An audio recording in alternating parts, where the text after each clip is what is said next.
आशा के माँ बाप का देहांत बचपन में ही हो गया था। आशा अपनी चाची कमला के साथ रहती थी, पर कमला आशा को बिल्कुल प्यार नहीं करती थी और दिन रात उसे ताने मारती थी। वो उससे घर के सारे काम भी करवाया करती थी। कमला का एक बेटा था रितेश। कमला उसे बहुत प्यार करती थी। रितेश जब भी आशा के साथ खेलने जाता तो कमला उसे मना किया करती थी। अरे कामचोर, उठ जा, सुबह के 5 बज चुके हैं, अभी तक पड़ी पड़ी बिस्तर तोड़ रही है।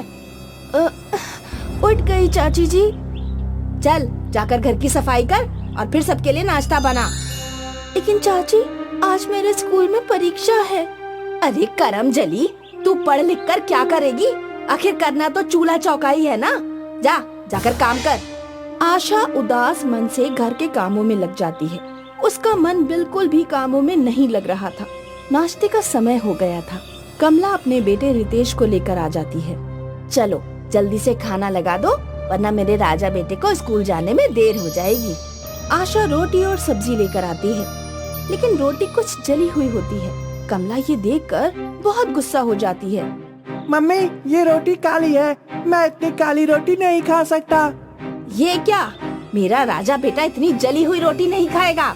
एक काम भी ठीक से नहीं होता तुझसे, खाली दिन भर बैठकर रोटियां तोड़ती रहती है। वो चाची जी, आज मेरा मन काम में नहीं लग रहा है। अरे काम नहीं करेगी तो क्या करेगी? तुझे पता है ना, तेरे बाप ने मरने से पहले मुझसे पूरे 1 लाख रुपए उधार लिए थे, जिसे तुझको मेरे घर काम करके चुकाना है। लेकिन चाची जी, वो पैसे तो... अरे चुप, मुझसे जुबान लड़ाएगी? तेरे हाथ से ज्यादा तेरी जुबान चलने लगी है। रुक, मैं तुझे सबक सिखाती हूँ। कमला आशा को अनाज भंडार में बंद कर देती है। आशा अकेले बैठकर उस कमरे में रोने लगती है। उसने सुबह से कुछ नहीं खाया था। भूखे प्यासे अकेले उस घर में उसका दम घुट रहा था। माँ पापा, आप मुझे छोड़कर क्यों चले गए? चाची दिन रात मुझे ताने मारती है और बहुत काम करवाती है, पेट भर खाना तक नहीं देती। आशा वहाँ बैठकर रोने लगती है। उस अनाज भंडार में कई सारी सब्जियां रखी हुई थी। आशा को तेज भूख लगने लगती है, इसीलिए वो सामने रखी सब्जियों को कच्चा खाने लगती है। आशा के सामने एक भिंडी की टोकरी थी। आशा भूख के मारे उस टोकरी में से भिंडी निकालकर भिंडी को कच्चा ही खाने लगती है। इसने कम से कम मेरी भूख तो मिटा दी। तभी वहाँ कमला चाची आ जाती है। आशा अपने हाथ के पीछे कुछ भिंडी छुपा लेती है। चल अब बाहर निकल, दोपहर का खाना बनाना है। ठीक है, मैं अभी बना देती हूँ। आशा अनाज भंडार से निकल जाती है, लेकिन कुछ भिंडी उसके हाथ में रह जाती है। अगर चाची ने देख लिया कि मैं वहाँ से भिंडी लेकर आई हूँ तो वो गुस्सा करेंगी। आशा चुपके से जाकर वो भिंडी बगीचे के एक गड्ढे में गाड़ देती है और फिर काम करने चली जाती है। रात में आशा बगीचे में बैठी होती है। काश मेरा अपना घर होता तो मुझे इस जालिम चाची के साथ नहीं रहना पड़ता। तभी अचानक जमीन से एक विशाल जादुई भिंडी का घर निकलता है। ये देखकर आशा हैरान हो जाती है। ये क्या विशाल भिंडी का घर? लगता है ये वही भिंडी है जो मैंने अनाज भंडार से लाकर यहाँ छुपा दी थी। गांव के सभी लोग विशाल भिंडी घर देखकर आश्चर्यचकित हो जाते हैं। दूर दूर से लोग भिंडी का घर देखने आते हैं। आशा उस विशाल भिंडी घर में रहने लगती है। ये देखकर कमला चाची को बहुत गुस्सा आता है। अरे इस करम जली ने ही कोई टोना जादू किया होगा, वरना आज तक किसी ने भिंडी का घर सुना है भला? नहीं चाची जी, ये घर तो जादुई है। ये जादुई विशाल भिंडी का घर मेरे घर के बगीचे में है। अरे तो मेरा ही हुआ ना। ये जादुई विशाल भिंडी का घर मुझे मिला है, मैंने यहाँ पर भिंडी छिपाई थी। और अगर आपने इस जादुई विशाल भिंडी के घर में कदम रखने की भी कोशिश की तो ये अपने जादू से आपको भस्म कर देगा। कमला ये सुनकर डर जाती है। क्या पता, हो सकता है ये लड़की सही बोल रही हो। अच्छा होगा अगर मैं इस घर के अंदर जाऊं ही ना। आशा खुशी खुशी विशाल भिंडी घर में रहने लगती है। वो अपनी मर्जी से सारा काम करती है और विशाल भिंडी घर को देखने के लिए टिकट भी लगाती है। उन पैसों से वो अपने चाची का 1 लाख कर्ज भी उतार देती है। एक दिन कमला बाजार गई होती है। उसका बेटा रितेश घर में अकेला होता है और तभी घर में आग लग जाती है। हाय राम, कोई मेरे बेटे को बचाओ, घर में आग लग गई है, मेरा बेटा अकेला अंदर फंसा हुआ है, अरे कोई बचाओ। अब चिंता मत कीजिए चाची, मैं भी जाकर रितेश को बचा कर लाती हूँ। आशा बिना कुछ सोचे समझे उस घर में चली जाती है और रितेश को सही सलामत बाहर लेकर आती है। आशा दीदी के कारण आज मेरी जान बच पाई। अरे मेरा सब कुछ लुट गया, मैं बर्बाद हो गई, मेरे पास रहने के लिए जगह भी नहीं है। आप बिल्कुल चिंता मत करिए चाची जी, आप दोनों मेरे इस जादुई विशाल भिंडी के घर में रह सकते हैं। मुझे माफ कर दो बेटा, मुझे अपने किए पर बड़ा पछतावा है। मैं हमेशा तुम्हें भला बुरा कहती थी, लेकिन आज तुम्हारी वजह से ही मेरे बेटे की जान बच पाई है। आशा अपनी चाची और रितेश को अपने जादुई विशाल भिंडी के घर में ले जाती है। सभी वहाँ खुशी खुशी रहने लगते हैं। कमला चाची आशा को भी अपनी बेटी की तरह प्यार करने लगती है और उसे भी स्कूल भेजती है। आशा कमला चाची का ये प्यार देखकर बहुत खुश होती है।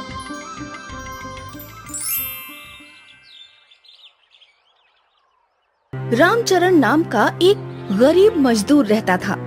कुछ साल पहले तक वो गांव के एक साहूकार के घर नौकर था, मगर अब वो साहूकार शहर में जाकर रहने लगा था और इसी कारण रामचरण मजदूरी करने पर विवश हो गया था। अरे ओ रामचरण, तू रहता झोपड़ी में है और बात साहूकारों वाली करता है। तुम भी लल्लू हो भाई। अरे मैं धन से गरीब हूँ, मन से थोड़ी ना हूँ। मन से तो मैं सेठों का भी सेठ हूँ, समझे? ये सुनकर अमन हंसने लगता है और कहता है, तू पगला गया है। कई साल साहूकार का नौकर रहा है ना, इसीलिए उनके जैसी बातें करना सीख गया है। पर क्या बे? पर तू पूरी उम्र मजदूरी कर लेगा तो भी झोपड़ी वाला गरीब ही रहेगा। तुझे पक्के मकान तक में रहना नसीब ना होगा। अबे चुप कर, देखना एक दिन साहूकार की हवेली मैं ही खरीदूंगा और तेरे जैसे जमूरों को उसमें नौकर रखूंगा। रामचरण की ये बात अमन को कोरी बकवास लगती है और इसी कारण वो फिर से हंसने लगता है। मगर फिर कुछ दिनों बाद साहूकार रामचरण के पास आता है। अरे रामचरण, तुमने सालों हमारी सेवा की है और फिर भी तुम झोपड़ी में रह रहे हो। तो और कहाँ रहो मालिक? अरे हमारी हवेली खाली पड़ी है, तुम उसमें रह लो। तुम उसमें रहोगे तो उसकी साफ सफाई भी होती रहेगी। ठीक है मालिक, जैसी आपकी इच्छा। उस दिन के बाद से रामचरण अपने परिवार के साथ साहूकार की हवेली में जाकर रहने लगा। और एक दिन, सुनो जी, आपके मालिक जैसा आलसी मैंने नहीं देखा। क्यों, क्या हुआ? तुम्हें मेरे मालिक से आलू खुदवाने थे क्या? चुप करो जी, आलू की खुदाई तुम ही करते अच्छे लगते हो। मैं तो कुछ और ही कह रही थी। अच्छा, तो कुछ और कह रही थी, पर क्या कह रही थी? रामचरण के पूछने पर राधिका उसे लकड़ी की एक पुरानी तिजोरी दिखाती है, जिसका दरवाजा खुला पड़ा था और अंदर मकड़ी ने जाले बना रखे थे। ये देखो, आपके मालिक का आलसीपन। घर का सारा सामान तो ले गए और ये लकड़ी की टूटी फूटी तिजोरी उनसे बाहर ना फिकवाई गई। अरे तुम भी कमाल करती हो। सेठ लोग इस लकड़ी की टूटी फूटी पुरानी तिजोरी को हाथ लगाते अच्छे लगते हैं क्या? तो अब तुम और तुम्हारी बेटी सपना दोनों मिलकर इसे बाहर फेंक दो। मुझे तो ये बिल्कुल अच्छी नहीं लगती है। तभी वहाँ रामचरण की बेटी सपना आ जाती है और लकड़ी की उस तिजोरी को देखकर कहती है, अरे अम्मा, ये तो सेठ की खानदानी तिजोरी लगती है, इसे बाहर क्यों फेंकती हो? इसकी मरम्मत करवा कर सामान रखने की अलमारी बना लो ना। सपना की ये बात रामचरण और उसकी पत्नी राधिका को बहुत पसंद आती है और वे उसकी मरम्मत करवा कर उस पर पेंट भी कर देते हैं। इससे तिजोरी चमक उठती है। देखो अम्मा, अब ये बन गई ना साफ सुथरी अलमारी। अब इसमें जो सामान चाहो रखो और दरवाजा बंद कर दो। ठीक है, ये ले, कुछ कप प्लेट रख दे इसमें। मगर जैसे ही सपना उसमें कप प्लेट रखने लगती है, वो तिजोरी बोलना शुरू कर देती है। ए बंदरिया की मौसी, ये क्या कर रही है? मैं तेरी अलमारी नहीं हूँ, तिजोरी हूँ, तिजोरी। रखना है तो पैसा और गहने रख, वरना फूट पड़े को। पर सामान रख देंगे तो क्या हो जाएगा? अबे तेरा दिमाग है या सड़ेला आम? इतना भी नहीं समझता? इससे तिजोरी का इंसल्ट हो जाएगा। ये इंसल्ट क्या होता है जी? बेइज्जती होती है अम्मा। फिर तो हम इसका बिल्कुल भी इंसल्ट नहीं करेंगे बेटी। मैं इसमें अपने सारे गहने और रुपए रख देती हूँ, फिर तो खुश रहेगी ना तू? जी, बल्ले बल्ले हो जाऊंगी। राधिका के पास जो भी गहने और रुपए थे वो उन सबको तिजोरी में रखकर उसका दरवाजा बंद कर देती है और फिर अगले दिन जब दरवाजा खोलकर देखती है तो उसका मुंह फटा का फटा रह जाता है। अजी सुनते हो, बल्ले बल्ले हो गया। एक सोने की अंगूठी की 100 सोने की अंगूठियाँ और 1000 रुपए के पूरे 1,00,000 रुपए बन गए। रामचरण आकर देखता है तो वो भी हैरान रह जाता है और खुशी से फूला नहीं समाता। अरे हमारा तो भाग्य चमक गया। ये तिजोरी नहीं खजाना है, खजाना। अब तो मैं रामचरण सेठ बन जाऊंगा और तू सेठानी, समझी सेठानी? इस तरह अब रामचरण रुपए और सोने को बार बार तिजोरी में रखकर उन्हें 100 गुना बढ़ाता जाता और फिर वो सचमुच गांव का सबसे धनी सेठ बन जाता है। अरे सुनती हो, अब तो हमारे पास बहुत सारा धन आ गया है। मैं सोचता हूँ कि क्यों ना इस हवेली को साहूकार से खरीद लूं। बिल्कुल खरीद लो जी। अब तो आप सेठों के सेठ बन गए हैं। अब भी साहूकारी नहीं दिखाओगे तो क्या ऊपर जाकर दिखाओगे? सुन, ऊपर जाने की बात सेठ से कभी मत करना। पत्नी से इजाजत मिलते ही रामचरण हवेली को खरीदने के लिए शहर में साहूकार के पास पहुंच जाता है। क्या तुम मेरी हवेली खरीदना चाहते हो? औकात क्या है तुम्हारी? अजी, अब मुझे अपना नौकर समझने की भूल मत करना साहूकार जी। आप तो हवेली की बात करते हैं, मैं आपके सारे खेत तक खरीदने की औकात रखता हूँ। रामचरण की ये बात सुनकर साहूकार हैरान रह जाता है और कहता है, क्या नोट छापने की फैक्ट्री लगा ली है तूने? ऐसा ही समझ लो। बेचो तो बोलो, पूरा 1 गठरी नोट दूंगा। तो ठीक है, तू मुझे गठरी बांध कर नोट दे। आज से ये हवेली और मेरे खेत सब तेरे हुए।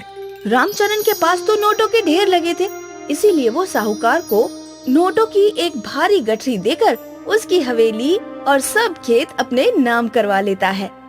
तिजोरी जी, तेरी कृपा से आज मैं गांव का सबसे अमीर आदमी बन गया हूँ।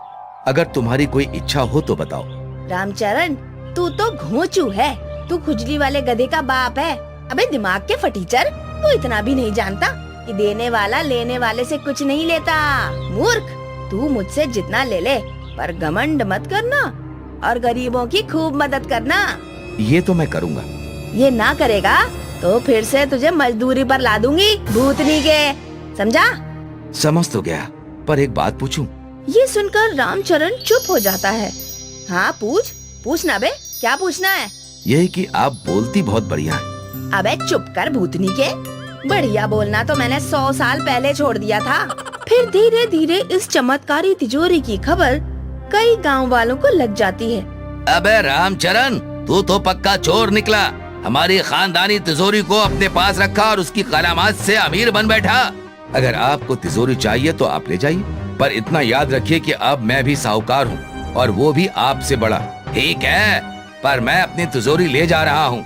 ठीक है, ले जाइए, पर इतना ध्यान रखिएगा कि तिजोरी बड़ी चालू चीज है, कभी लाभ के बजाय नुकसान ना हो जाए। साहूकार उस तिजोरी को शहर ले जाता है और फिर उसमें सारा रुपया, पैसा और सोना चांदी रख उन्हें 100 गुना करने की कोशिश करता है, मगर उसके हाथ कुछ नहीं आता, क्योंकि तिजोरी उसके सारे रुपयों और सोने चांदी को 100 गुना बढ़ाने के बजाय राख का ढेर बना देती है। इस तरह लालची साहूकार माथा पीटता रह जाता है।